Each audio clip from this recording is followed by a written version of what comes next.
Amaloboozi amasenneekerevu agakoka ennyimba z'amazaalibwa ga Yesu Kristo ge gabadde baana baliwo olweggulo lwa leero ku Bulange Mmengo kwaya ez'enjawulo bwe zikuŋŋaanya okwolesa ennyimba ez'enjawulo. Atuuse gwe baŋŋamba leero nze nsaba nsinza. Omukolo guno gwetabiddwamu abantu ab'enjawulo okubadde abalangira n'abambejja nga ku bano kwe kubadde n'omulangira Herbert Kateregga akiikiridde Ssaabasajja Kabaka, bannaddiini ab'enjawulo nga bano bakulembeddwamu Ssaabasumba w'essaza ekkulu erya Kampala Paul Ssemwogerere. Ssaabasumba Paul Ssemwogerere asaba bannayuganda okwenyigira mu kulonda. Kitugwanira okulondera ku musingi ogw'amazima n'obwenkanya erituleetera okufuna abakulembeze abalala oba bwe tuba twesiimidde. Eryo ddembe lyaffe nga bannayuganda mbaagaliza okulondera mu mirembe awatali kutya na kutiisibwatiisibwa.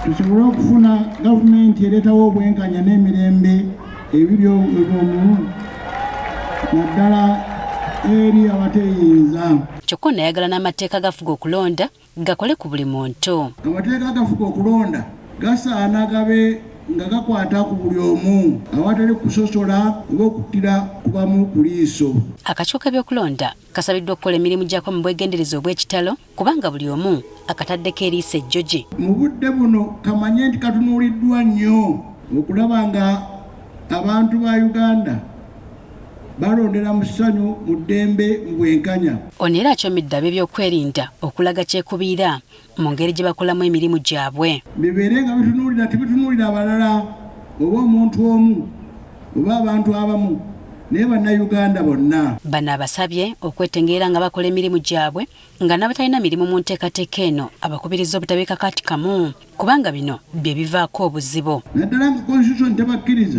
muleke kwewagaanya mu ntereeza yateekebwawo abaateekawo okulondesa n'okulonda okulungi.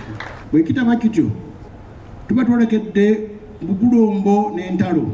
Ani atamanyi nti abatufuga kati eyo yennyini y'ensonga gye batutegeeza nti batwala mu nsiko.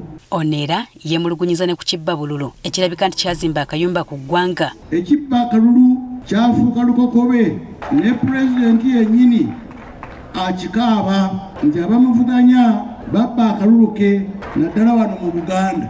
Si yekka akakaaba ne bavuganya nabo bakakaaba nti bababba akalulu. Ye Katikkiro Charles Peter Mayiga alambuludde ku mirimu egikoleddwa n'ebituukiddwako mu Bwakabaka omwaka guno. Ebyenjigiriza, ebyobulamu, ebyokulwanyisa obwavu, okutambula n'abavubuka, okulondoola entambuza y'emirimu mu bitongole, naye ndowooza omulimu ogusinze gyonna kwe kumaliriza amasiro g'e Kasubi.